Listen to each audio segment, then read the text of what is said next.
I was always told I was pretty smart. I guess it must be because I got into programming at a really young age, but I don't like bragging. Anyways, I've been fascinated by technology ever since I was a kid.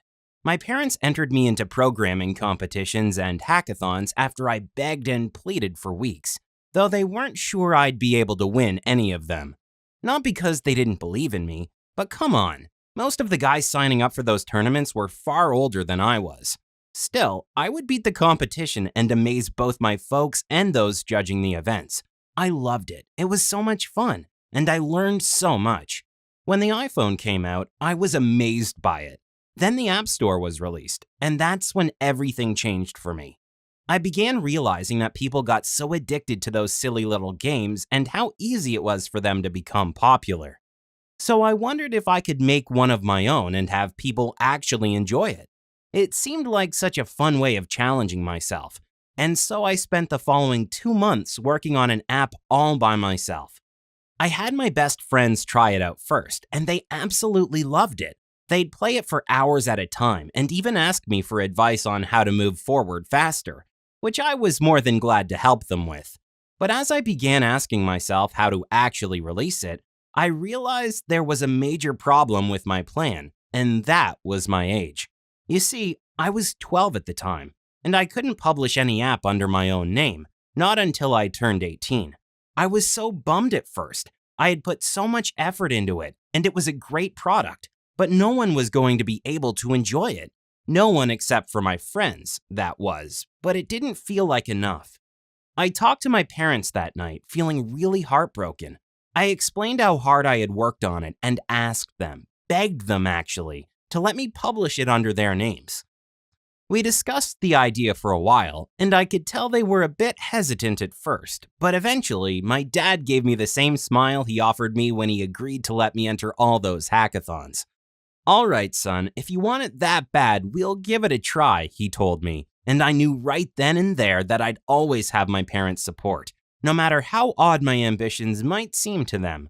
You have to understand, I was barely more than a teenager. And though I had always been precocious, I was still a child in their eyes. They worried about me and didn't want to expose me to the world too soon, which I understand. Still, they supported my dreams, and we published the app, thinking a few people would fancy it and that it would be a launching pad for me later on in life. Man, we never imagined what would happen next. My game became an overnight hit and almost immediately began paying off. I couldn't believe it. Money was pouring in at thousands a day.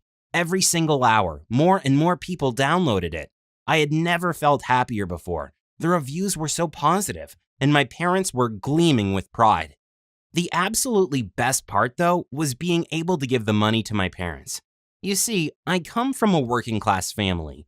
My folks had to struggle to buy me just about anything we owned, and yet they always tried to give me the absolute best.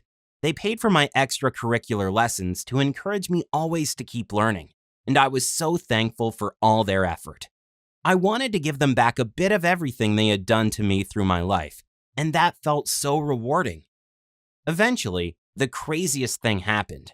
A big company contacted my father, who was supposed to be the game's creator. He called me into the living room that night and let me know about the offer that had been made to him. I couldn't believe it. It was more money than I even imagined ever earning, over $1 million, and I was just a 12-year-old kid. The offer did seem too good to be true, but my dad made sure it wasn't some kind of scam, so we discovered that the business was absolutely legit. Of course, we accepted immediately, and my father told me how proud he was of me and how we'd save up most of it for my future. I'd be able to go to my college of choice and get myself an apartment when I was old enough to live on my own. Of course, I agreed with all of that, but I also wanted to help my family, and I was finally able to do it, before I even turned 13. My life absolutely changed after that, and that game truly became my launching pad to a better, more successful life. It just happened far before any of us would have imagined, and I know none of it would have been possible without my parents' unconditional support and love, so I'll always be indebted to them. Being smart is great, but nothing beats the encouragement of a loving parent. If you enjoyed my story of how I became a millionaire, don't forget to smash that like button and check out the other stories on the channel. and subscribe so you don't miss the next video. Derek, wake up! Do you know what day it is? Said Tina. I said while wiping the sleep from my eyes. It was my little sister Tina, who had started a birthday countdown. Every morning she'd jump on my stomach to tell me how many days were left until her big day. 3 more days until my birthday! I'm so excited, Derek! I can't wait to open my presents. I know you'll get me something nice because you're the best big brother in the world! She exclaimed. My baby sister is gonna be 6 years old, I replied while ruffling her hair and giving her a hug. I was smiling, but I felt terrible. We're not a wealthy family. In fact, it's the complete opposite. My mom works at a little bakery, and my dad was recently laid off, so we have very little. I was given an allowance once in a while, but I never had much to spend on anything. I wish I could take my sister to the toy store and just let her pick out anything she wanted. She was my only sibling, and as an older brother, I was very protective. I wanted only the best for her, but I had nothing. I got out of bed and went to the kitchen to see what was for breakfast. Boring oatmeal porridge again. Mom, I'm tired of this, I groaned. Honey, I'm tired of explaining to you that we can't afford to spend money on exciting breakfasts, she replied. Yes, son, you should be grateful that you at least have something to eat. Many people don't, my father said sternly.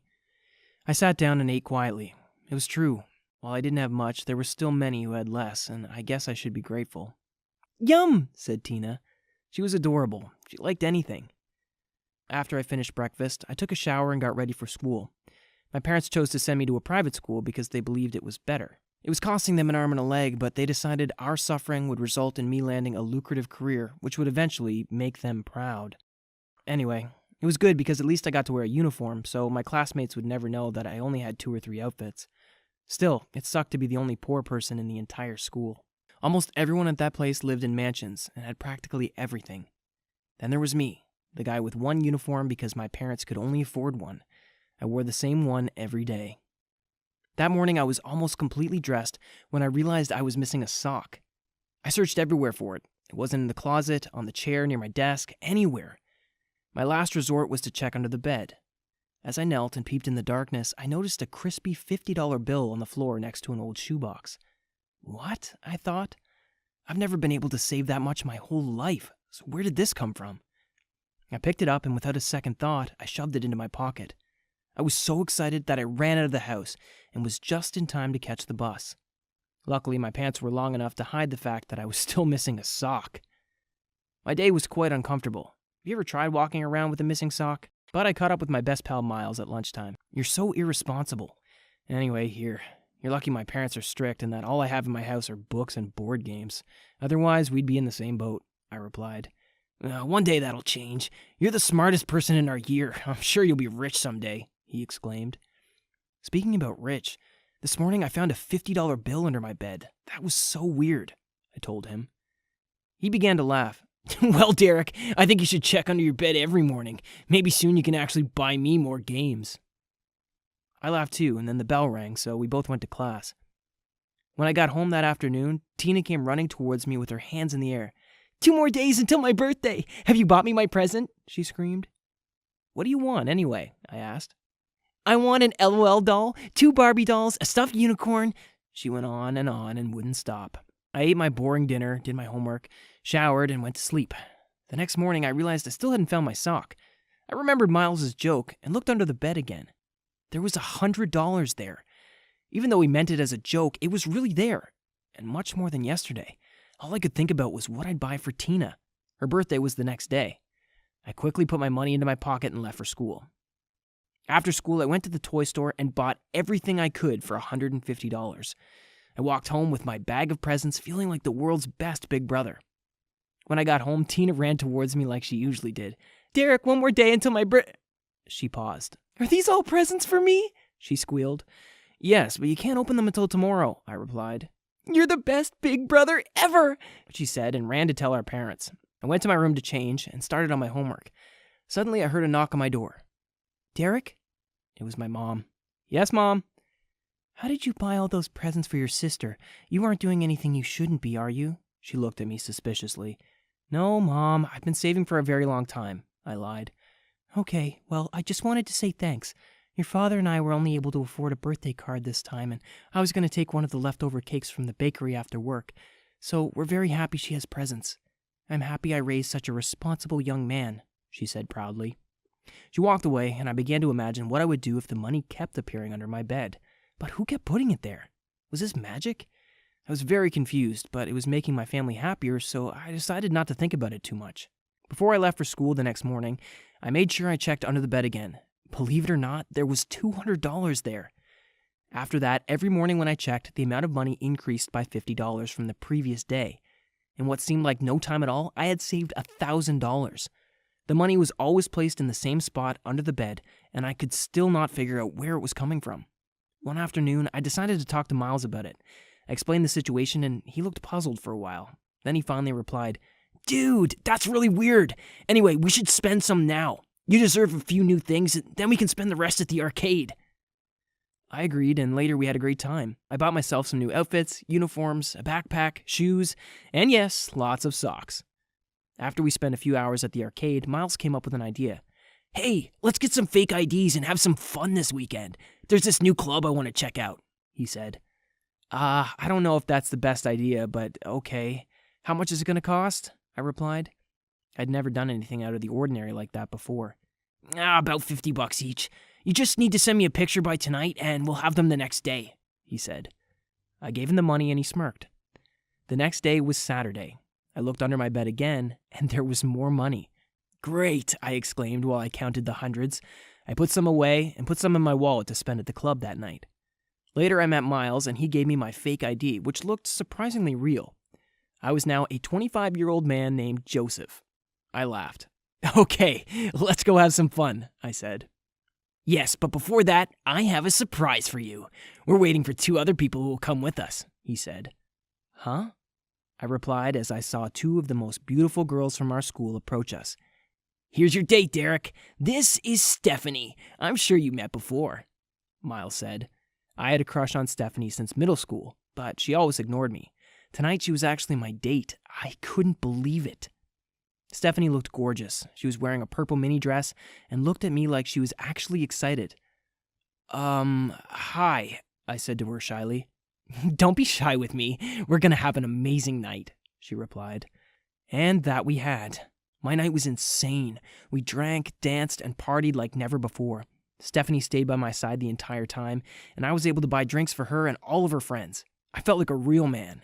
Here I was, outside partying and being able to buy my date anything she asked for. I don't remember anything else about that night, probably because I drank too much.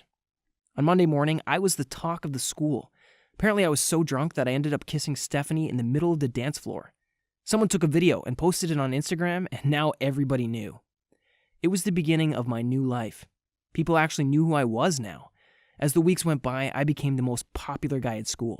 I was dating the most beautiful girl, had the most expensive things, and so much money. Stephanie had become my world, even though she'd mostly talk to me when she wanted me to buy her something. She was just so irresistible, I did anything for her. My life was absolutely perfect. Until one morning. You ever wake up and just know that something bad was about to happen? Well, that was how I felt. I carried out my morning routine, and as usual, before I left the house, I looked under the bed. There was nothing there. Maybe the wind blew it away, I thought. I'll check again tomorrow. The next morning, there was no money again. The morning after that, there was no money. I tried to keep myself calm and went to school like nothing was wrong. I finally began to freak out after the 5th day. Had my luck just ended like that, with no warning? Instead of running for the bus that morning, I went to the living room and sat down with my head in my hands. "Derek, what's wrong?" my father asked as he came to sit next to me. "Everything. My life changed so much the past few weeks, and everything is going to suck again," I replied. "What on earth are you talking about?" he said. I told him about the money, the parties, Stephanie, my new popularity, and everything. He started to laugh. I couldn't believe it. I just spilled my heart out to this man, and he was just there laughing. "Well, son, there's something I should tell you," he finally replied. "What?" I said. "Your mother and I aren't poor. In fact, a few years before you were born, we inherited a great fortune. We chose to raise you and Tina like this because it'd teach you some important values, like honesty and generosity. I put the money under your bed every night to see how you'd behave when you had everything," he said. I was shocked. "In the beginning, you did well. You spent it all on your sister, but I don't know what got into you after that. You proved to me that you're not mature enough to handle any of this. Instead of saving or helping others, you chose to impress people and to become popular. You won't get another cent until you've left college, Derek. I'm sorry," he continued. I was in complete shock. Nothing made any sense. After that week, everything went back to the way it was before. Stephanie left me for some other guy, and the new friends I made wanted nothing to do with me because I was poor again. Hi, my name is Alex, and this is the story of how I made $100 million when I turned 13. You see, my parents were really rich. They owned a lot of successful companies and made millions every single month. Though they had more than enough money to buy me anything I wanted, they were usually really cheap when it came to my requests. Sure, I had new clothes, and I really didn't lack the essentials, but they never let me buy anything extravagant. I understand that they wanted to teach me the value of money, but it still really annoyed me. I kept asking for nice gifts, and they always said no, except for Christmas and my birthday.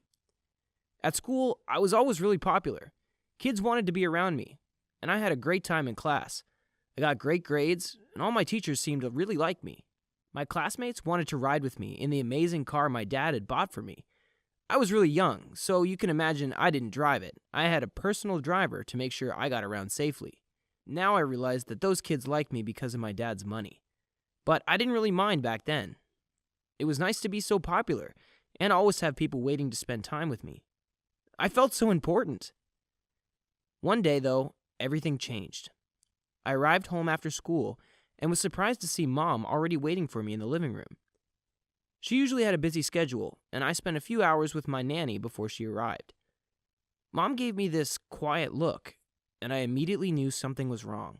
She hugged me tightly and told me that my dad had passed away earlier that day.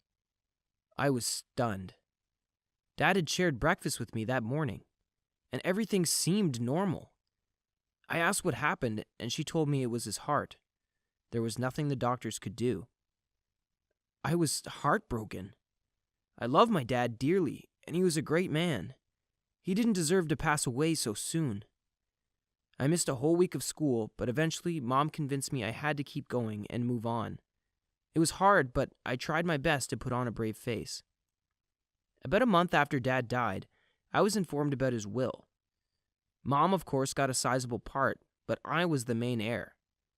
I didn't fully understand what that meant until the lawyer and my mom walked me through the details.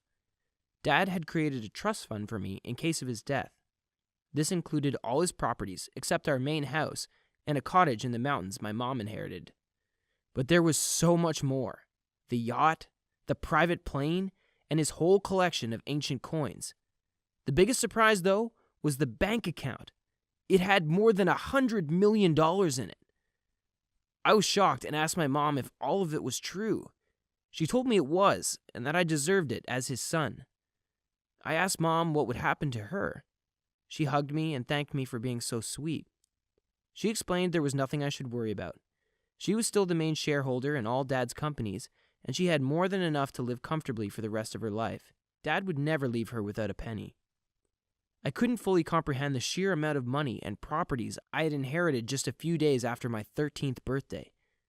It was heartbreaking to have lost my dad, but I was now a multi-millionaire. I didn't get all that money at once, of course. After all, I was just 13.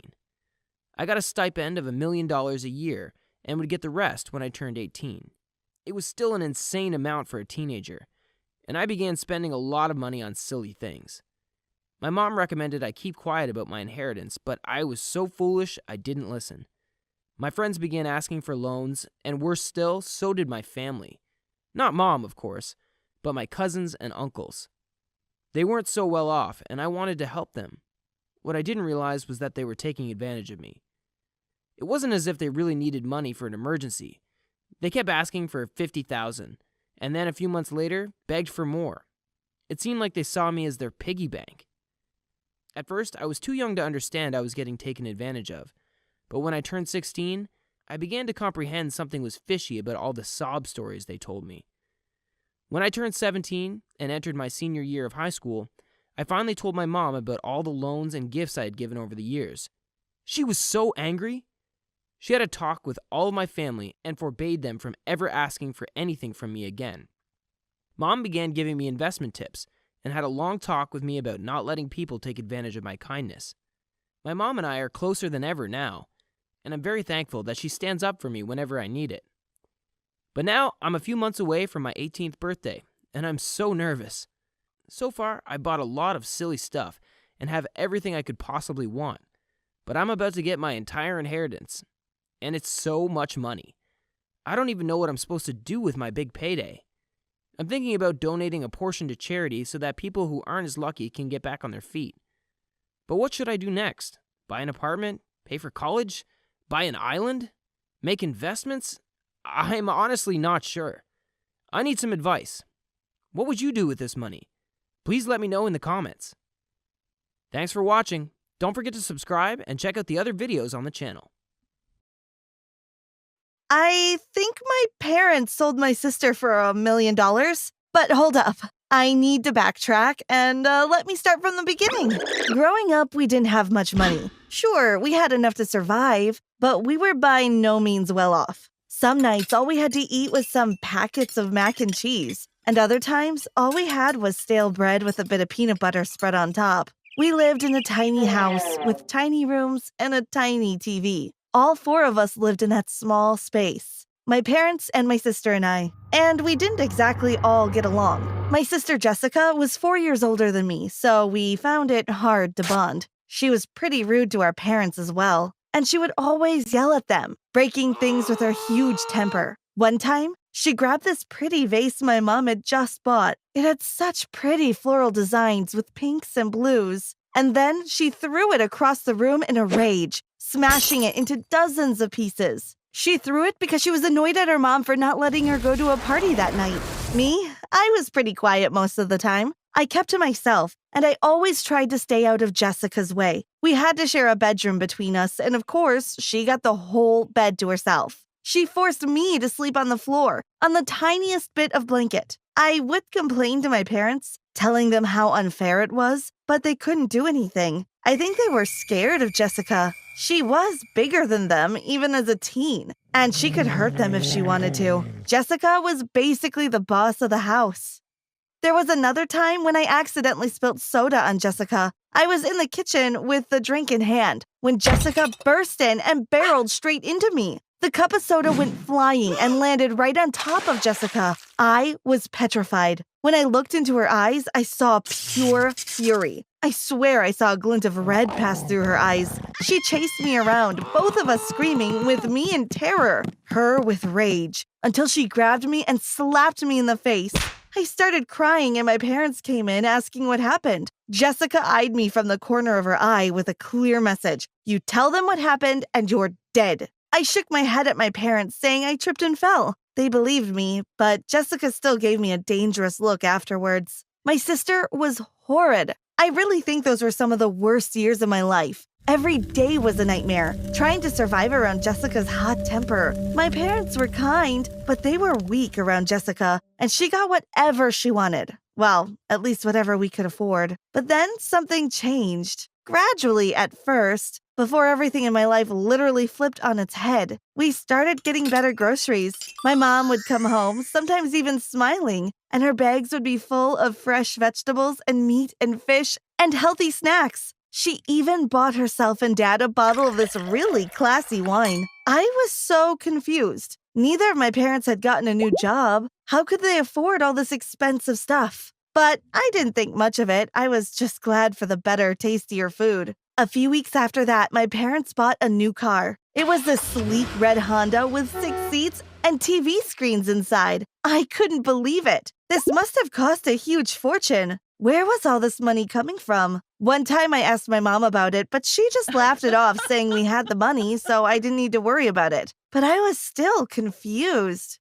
Jessica loved the change in lifestyle. She loved the money we seemed to suddenly have out of thin air. My parents would buy her new clothes, jewelry, and makeup. I got some new toys and clothes, and I even got a gaming console. It was incredible. I stopped asking my mom about the money. If she said we were fine, then we were fine. But then one morning I woke up, and at the breakfast table, one seat was missing. Jessica hadn't gotten out of bed. My parents started eating without saying a word. Had they not noticed Jessica wasn't up yet? It would be rude to start eating. But then they ate anyway. And being terrified of Jessica as I was, I didn't say anything either. Then it came around to noon, and Jessica still wasn't up. I had stayed away from our bedrooms, as sometimes Jessica would get moody if I woke her up. It was the weekend, so it was completely understandable that she would sleep in. But when hours fell away and my parents started cooking dinner, I was starting to get concerned. "Where's Jessica?" I asked my parents.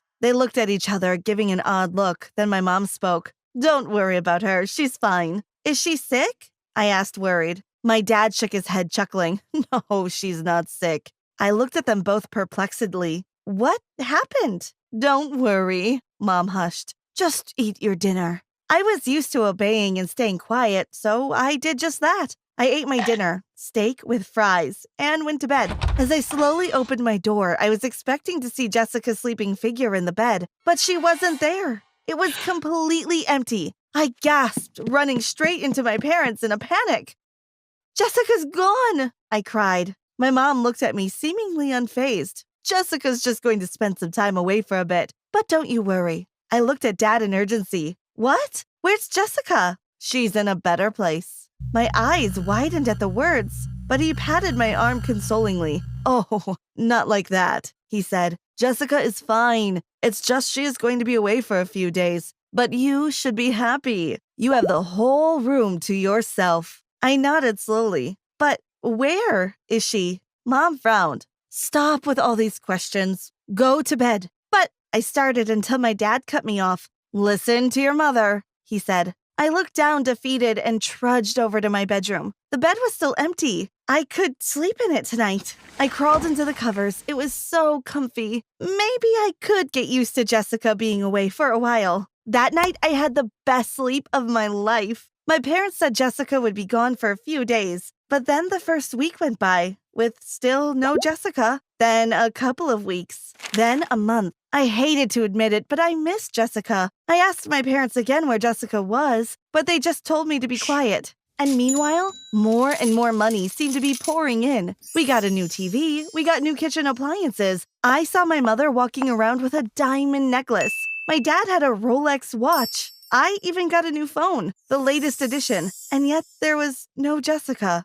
I started to get suspicious. "When is Jessica coming back?" I demanded. My parents would just look at me blankly and tell me to stop asking questions. I felt like I was the only sane one in the family. They acted like Jessica's absence was nothing, like she wasn't even their daughter or my sister. I had no clue what was going on. But then one day, as I was looking for my phone in my parents' bedroom, I found something that changed my life forever. A letter addressed to my parents was hidden under their bed. I opened it up and gasped as I read each line. It went like this. "Dear Mr. and Mrs. Anderson, thank you for your cooperation. We will take good care of Jessica. It was a wise choice to send her to us. You need not worry about her. She'll be just fine. I also advise you to tell your other daughter nothing of this. It's for the best. And congratulations on the money. I hope you enjoy it. Sincerely, Stephen Smith." I was shocked. I was literally paralyzed. I couldn't comprehend what I had just read. What did it mean? Where was Jessica? Who was Stephen Smith? I didn't know what to think. But then my mind started to click into place. The money. The sudden buying of expensive things. Where had it come from? I knew my parents still had low-paying jobs. The money didn't fall from the sky. It had to come from somewhere. And I had a feeling it had something to do with Jessica and this letter. I kept looking under the bed, looking at small pieces of paper. All I found were a bunch of receipts and small letters from other random people. But then I found something. An envelope hidden at the bottom of the pile. It was yellow and had fancy writing scrawled on it. I opened it up and pulled out the card inside. On it read a check for $1 million, addressed to my parents, funded by Stephen Smith. That's when it hit me. They sold her. They sold Jessica for the money. Jessica was always mean to them, and she always behaved badly. They probably would have been glad to sell her off. I didn't really know much about selling children, but they probably sold her off for child labor or something, where she would spend her days working tirelessly away. How could they do something like that? Sure, Jessica could be difficult at times, but that didn't mean they had the right to sell her. While I was still trying to process this unbelievable realization, I heard the door open up behind me, and standing in the doorframe, silhouetted by the outside light, were my parents. They looked at me in shock, at the letters in my hand, and at the $1 million check. A dark look cast over their face. I felt fear strike me, but I immediately jumped up. "You sold Jessica!" I screamed at them. "What is wrong with you?" They didn't say anything. They just rushed toward me and yanked the pieces of paper from my grasp. I backed away terrified. They looked at the $1 million check, eyes hungry. "Is it okay?" I heard Mom whisper. Yes, she didn't rip it. My dad replied. I couldn't believe it. They cared more about this stupid check than their own daughter? "You're horrid, horrid people!" I yelled at them. "You sold Jessica just for a stupid check. I hate you!" They looked up at me, shocked at the anger in my eyes, and stepped slowly towards me.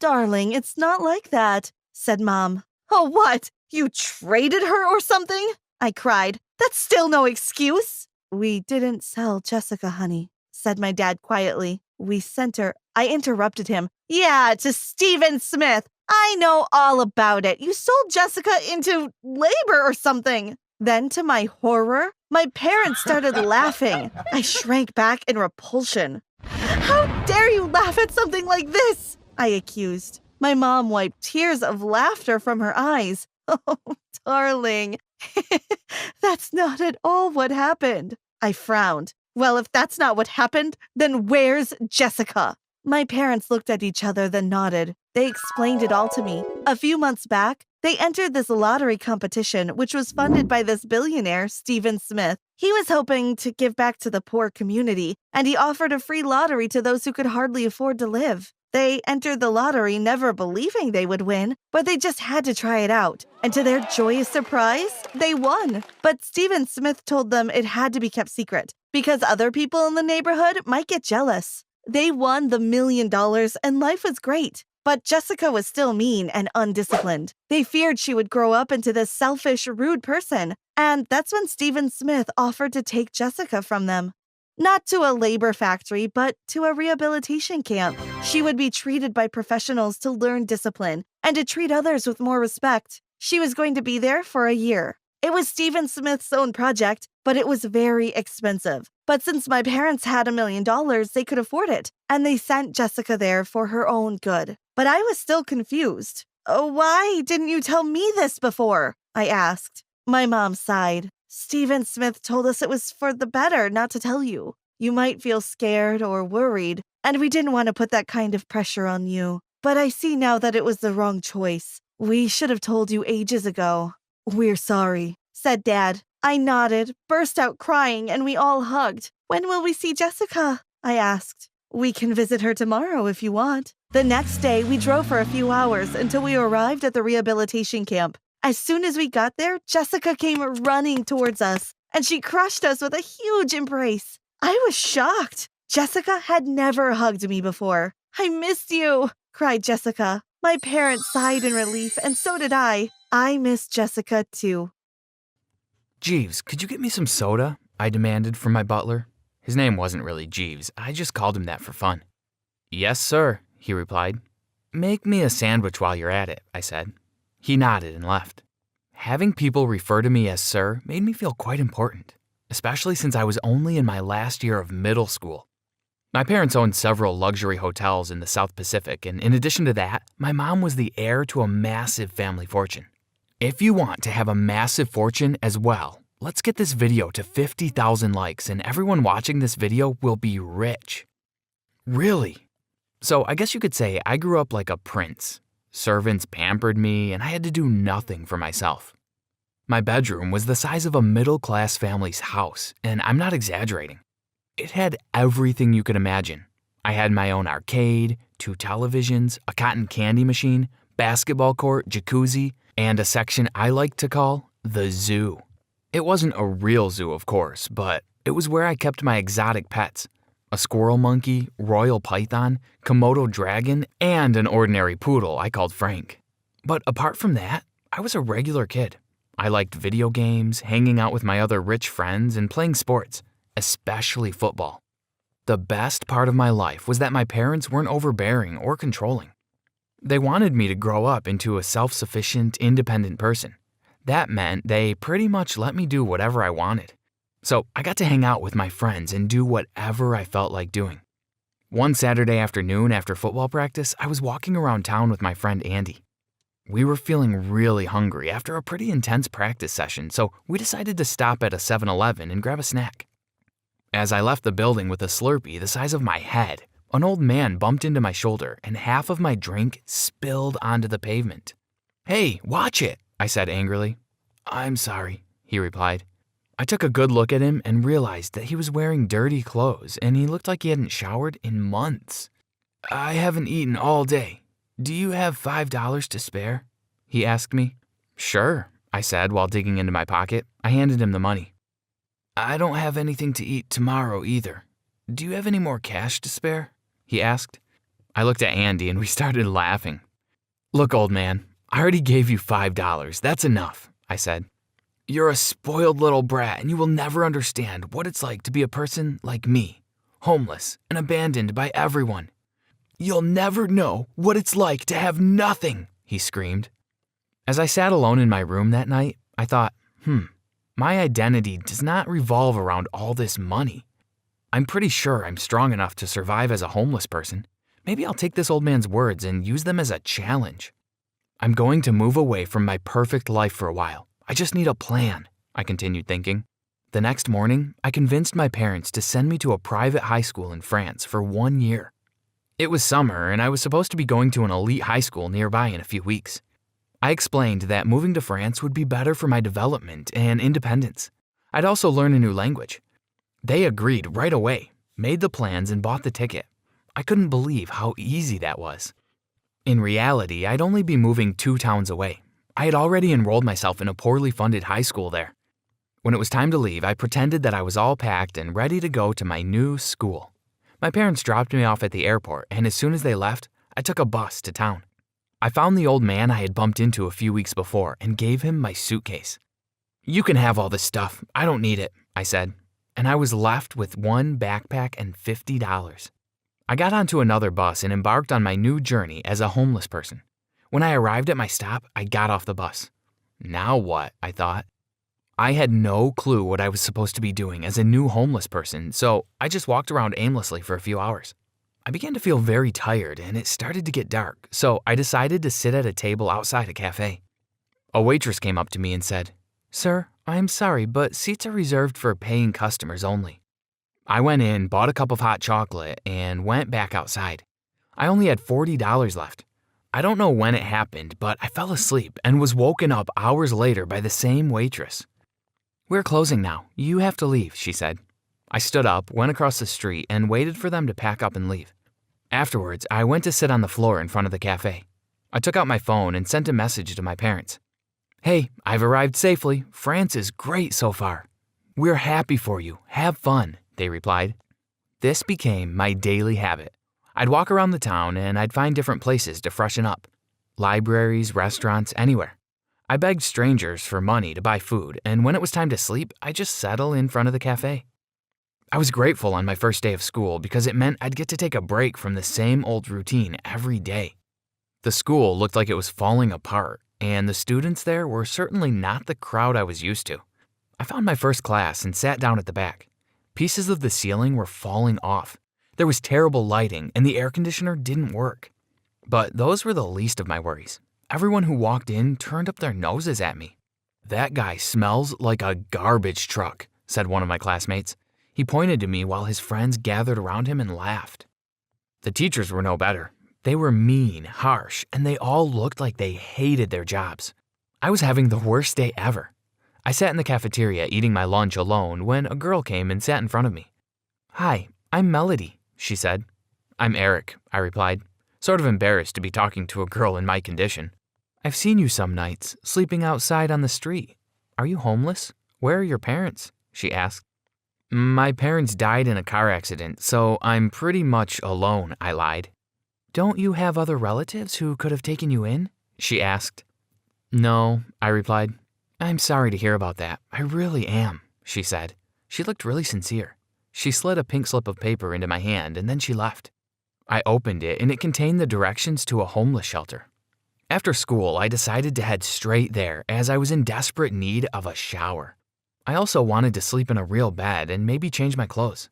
At least I'd be clean for school the next day. It took me a while to find the shelter, but when I did, I knocked on the door and a kind old lady opened it. "Hello, can I help you?" she asked. "Is this the homeless shelter? I was wondering if I could stay tonight," I asked. "I'm sorry, but we're full tonight. Try coming back tomorrow," she replied. Suddenly, I saw Melody appear behind her. What was she doing here? "Marcia, it's okay," she said to the woman. "Don't worry, Eric. You can stay in my room tonight. I'll sleep on the couch," she said. The old lady signaled for me to come in, and I heaved a sigh of relief. "Melody, are you—" But before I could finish, she explained. "I'm homeless too. I live here sometimes with my mom. This has been my life for the past 10 years. We once had a happy home, but one day my father left and never came back. My mom couldn't afford the rent on her own, so we were forced to live on the streets. Until we found this place," she said. I felt really bad that people actually had to endure this. For me, this was just an experiment, but for her, it was reality. As the weeks went by, I made a deal with the owner of the home, Marcia. I could stay as long as I helped out around the home. She taught me how to cook, and before I knew it, preparing breakfast and dinner were my responsibilities. It was hilarious at first because I didn't even know how to use a stove. I was also responsible for cleaning the bathrooms. This drove Marcia crazy at first because I had no idea what I was doing. I never did my own cleaning at home. Melody and I got closer as time went by. We'd sit next to each other at school and we'd spend almost every minute together. She was funny, kind, and very generous. She had a really beautiful heart, and before I knew it, I was in love. When I expressed my feelings to her, she told me that she felt the same way, and that was the beginning of my first relationship. But the reality hung over my head. Soon, my 1-year experiment would be over, and I'd have to tell her the truth. She had really fallen in love with a fraud, as she knew almost nothing about the real me. My problems increased when old Marcia sat with me one evening and said she had something serious to discuss with me. "Eric, I'm happy you've come to stay here at the shelter and that I've been able to help you. You're continuing to grow into a remarkable young man, and I'm very proud of you. But I'm still sad that you are without a real family. And, well, I was wondering, how would you feel if I became your adoptive mother?" she said. I was speechless. I mean, I know I could never replace your biological mother, but I'd hate to think of you going through this life all alone. I just want you to know that I will always be here for you no matter what, she said. I decided that I'd have to tell her the truth now. I held her hands and thanked her for being so kind and supportive. Then I told her everything. Who I really was, where I came from, the fact that I had millions and that this was only an experiment. I was so engrossed in my story that I didn't even realize that Melody was standing right behind us. When I noticed her, it was too late. She ran to her room upstairs and I quickly followed. "Melody, listen, I'm so sorry," I said. "I can't believe you lied to me. Nothing I know about you is true," she said. "What is true is how I feel about you. I never expected to come here, to meet you, to end up like this. But all I know is that I really care about you, and I'd never, ever want to leave your side, even if it meant staying here forever. I don't need those millions like I need you," I said as I held her hands while looking into her eyes. Melody eventually forgave me. My next hurdle was explaining the truth to my parents. They were surprised when I showed up suddenly with Melody and her mom by my side. I explained the nature of my experiment, and they were actually proud of me. My parents bought Melody and her mom a house close to ours and decided to fund Melody's entire education. She wouldn't have to go to that awful school anymore. On weekends, we'd still go to volunteer at the homeless shelter. My parents also donated a large sum of money, which helped the shelter to expand and house more people. Pretending to be homeless taught me that we all need each other to survive in this world, and that if we can help another person, we should. My girlfriend Tanya and I were both hardworking people. In fact, we started dating mostly because of our similarity in the schedule, status, and taste in music. But no matter how hard we worked, we were always short on money, as most of it went on rent of 2 apartments and food. We were talking about living together to cut the costs, but we weren't being able to manage time. That was why we didn't have much money most of the time, and even if we saved a little, Tanya would spend it on meaningless items. And to add to the money problem, we were already on loan, so I was having a really hard time. But I was happy Tanya was with me no matter what. One day, Tanya came to my apartment to discuss something. I was pretty clueless about what she wanted to discuss, but I was curious. "I wanted to tell you that I'm going out of town for a week," she said as she settled in. "What? Where?" I asked, as I was concerned why she would make plans all of a sudden, and that too alone. But before we move on, like this video, hit that subscribe button and activate the notification bell, and your crush will reveal their deepest and darkest secrets to you. Trust me, it works. "It's not important. You need to trust me on this," she said and hurried out of my place. I knew she rushed to get out to avoid being questioned, but I trusted her, and I thought she would tell me about it later. And to be honest, I had no other choice.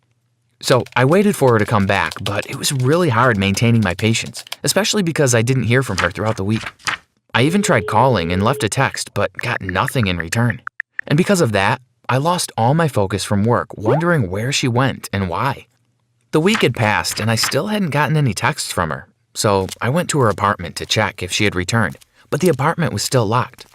And although I had the key, I didn't want to go in because I didn't want to be more disappointed than I already was. So I returned to my apartment feeling a little down.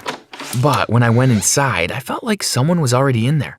So I rushed to turn the lights on and saw Tanya. She had been there for hours just to surprise me. And not only that, she had brought gifts for me, expensive ones. "You took a long time to get back from work," she questioned. "Yeah, I stopped by your place on my way," I replied. I was very happy she was finally back and that I would get to know where she had been. So I asked her, "Will you tell me where you went now?" "Hey, let's go out to a nice place to get dinner," she said, pretending she didn't hear my question at all. But I knew she was avoiding having to answer, and I had no idea why. "Come on, let's go out," she said again as I didn't answer her the first time. "Babe, we don't have that kind of money. We need to save for 2 months before making such purchases," I replied and felt bad about my financial condition. "You don't have to worry about it. I'll handle it," she said and took me out to a fancy restaurant. We had the fanciest meal we ever had since we started dating. However, my mind was hung up on how my girlfriend got the money for all of it. But since we were both having a good time, I decided to save the questions for later and enjoy. And when we reached home, that was the first thing I did. "Hey, Tanya, how do we get money for all this? First the gifts and then the dinner?" I asked. "I was saving some on the side for a while," she said, and added that she was tired and went to sleep. But I knew something was fishy. First, she was not being truthful, because I would know if she was saving. And second, she was ignoring most of my questions, especially about the week she went away. There must be a connection between her going away and having a lot of money all of a sudden, I thought. But at the same time, I trusted her, and being suspicious seemed wrong. But what else could I have done? So, to get rid of the suspicions in my head, I decided to find out the truth on my own. And for that, I made a plan to follow her without her knowing and keep an eye on where she went. The first 2 days of following her around felt like such a waste. She just went to her work and later came back to her apartment. And that caused me to lose 2 of my working days for nothing. I had asked my friend Nick to cover for me, and for that I had to discuss my reasons with him. So I told him how my girlfriend had gone away without letting me know where and suddenly started to have a lot of money, and the fact that she ignored me when I questioned her. "I'll try asking around, see what I find," he said after hearing my sob story, and I told him that I was grateful for having a friend like him. So on the 3rd day of me following my girlfriend, I was worried that that day too would be a waste like the other 2, but that was not the case. That day, she didn't even go to work. First, she went to the bank. I wonder why. Is someone sending her money through the bank? I thought. But that was something unusual, so I immediately took out my phone and took a picture of her going in. After coming out of the bank, she went to the expensive part of town and bought a lot of expensive stuff, and then went back to her apartment. The pictures I took there were enough to demand an answer from her, and I felt a bit closer to finding out the truth. So, with a little relief in my heart, I went back to work as there was still a lot of time remaining for my shift. But when I got there, Nick dropped a bomb on my head. As soon as he saw me coming, he pulled me aside and took out his phone. Man, I found out something about your girl, but before I tell you about it, I want to know that you will be fine," he said, looking all worried. I was curious about what he was about to say, so I told him to go on and that I would be fine. "I found your girlfriend's OnlyFans page. Maybe she's getting all the money from there," he said. "It cannot be," I said, as I couldn't believe what he had just said. But then he opened his phone and showed me the account. I took the phone in my hand and looked at it, and I was shocked to see the account. It had my girlfriend's name and her picture and a racy description. "I hate to break it to you like this, but it's clearly her. If I could pay to watch her content, I'd get access just to show you," he said. "It cannot be her. She wouldn't do this. And even if it is, maybe she's sharing something else and not adult content," I said, trying to give myself hope, but Nick wasn't helping. "With that description, well, I'm no one to have a say. You can believe what you want," he said and left. He's not wrong, I thought. And as I started believing that she must have been doing something questionable to get the money, I became angrier and angrier. So without waiting even for a second, I rushed out and headed to her apartment. "Tanya," I shouted as I reached her apartment. I saw that there were expensive items scattered all over her place and new furniture. She must have sensed the anger in my voice as she came running out of her room just seconds after hearing me. "What is it? Why are you shouting?" she asked. "I want you to answer what all of these things are and how you got the money for it," I said, and after hearing that, her face went pale. "I also want to know where and why you went that 1 week, why you went to the bank today, and how you got all the money all of a sudden to buy expensive stuff," I added. She went all silent and just looked away without saying anything, but I wanted her to speak up, so I decided to say something rude to hurt her intentionally so that she would speak up. "Come on, Tanya, no silence. It won't do for me, and no lies. Tell me, did you do something illegal, criminal, or questionable?" I said in a very rude manner. She gave me a sad look and started crying, which made me realize that I was a little too much. But then she also started spilling everything, so I was a little glad that it worked. She told me that she came from a family of widely known criminals, which she didn't like at all. She didn't like what they did, and she was nothing like them, so she decided to cut ties with them and move to another town as far as she could from her criminal family. She didn't want anyone to know who her family was, so she made up a fake story about her parents passing away in a car accident and told everyone that story, even me. "I was afraid that you wouldn't love me if you knew," she said in her defense. And then, suddenly, a week before she had left, she got a call from her family lawyer about her grandmother's passing. He told me that she had left me a lot of money in her will and that he was going to hand it over after the funeral. So I decided to go there for a week, she said, and added that she wouldn't have gone if we had not been having such a hard time regarding money.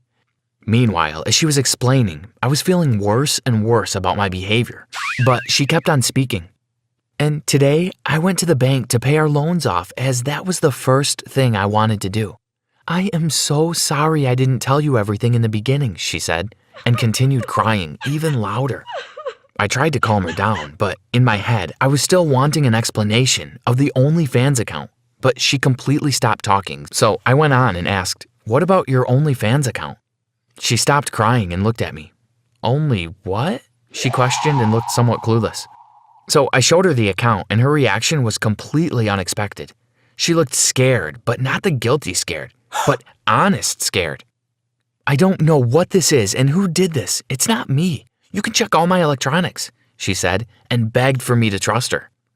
Although I had been suspicious all along, after all she had explained, I believed her. So I calmed her down and we decided to visit the cybercrime department of the police first thing next day. And that was what we did. We went to the police and set a complaint about the account for identity theft. The police traced the account back to the perpetrator in no time and arrested and brought him in. And to our surprise, the one posing to be Tanya on OnlyFans was no other than Nick.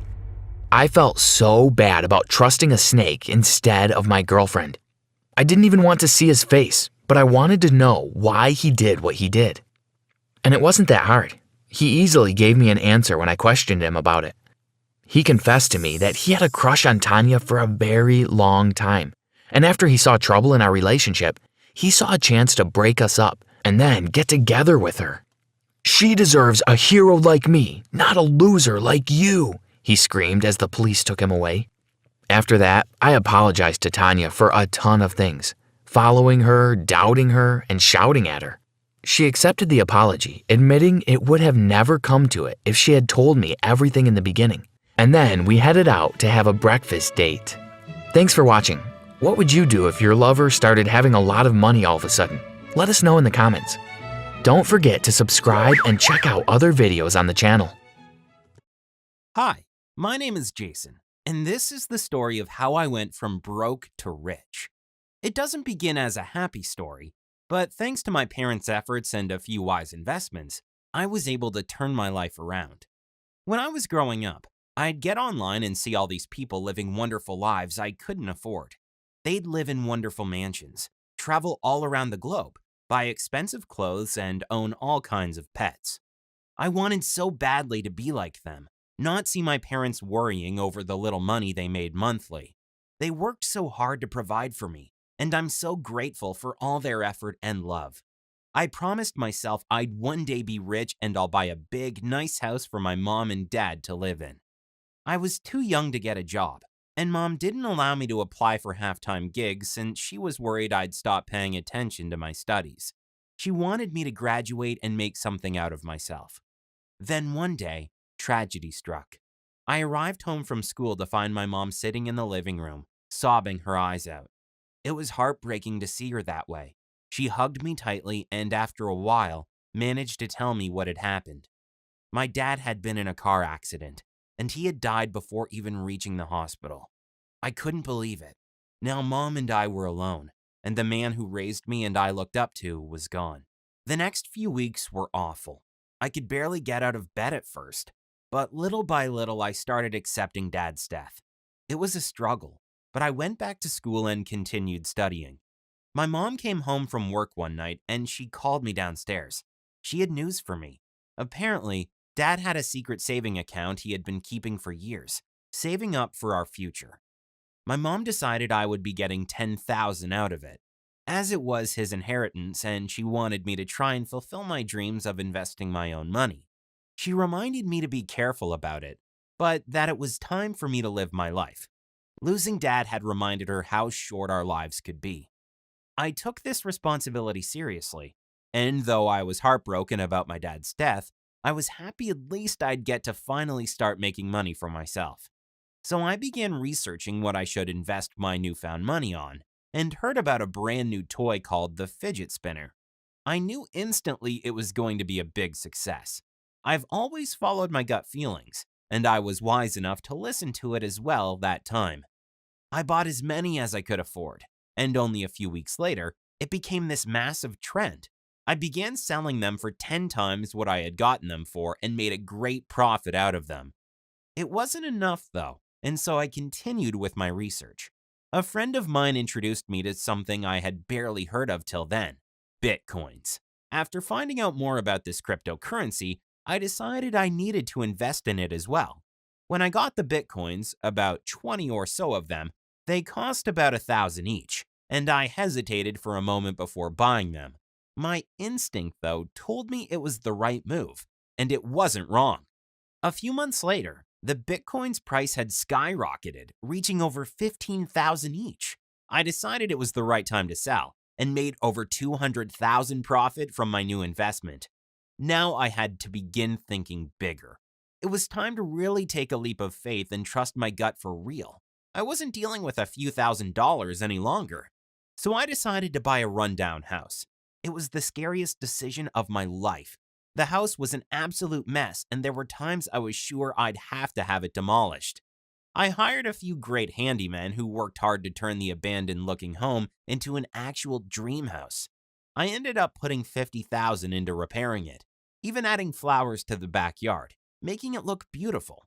By the time the repairs were finished, I couldn't believe how different it was from the place I walked in almost 6 months before. It didn't take me long at all till I managed to sell it for over $400,000.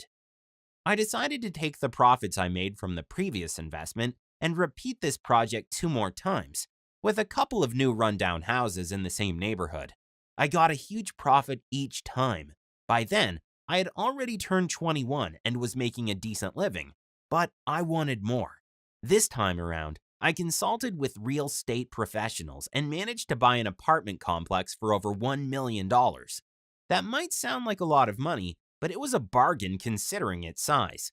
I had to spend almost all of my earnings on repairing the building, making it look presentable, but it was worth the effort. The apartment complex is fully occupied now, and I make over $20,000 a month from rental income alone. There's only one apartment that doesn't pay for rent, my mom. I finally managed to get her a nice home to live in for free, and I get to visit her often. Thanks for watching. Please leave in the comments what your big dream in life is, and don't forget to subscribe and check out the other videos on the channel.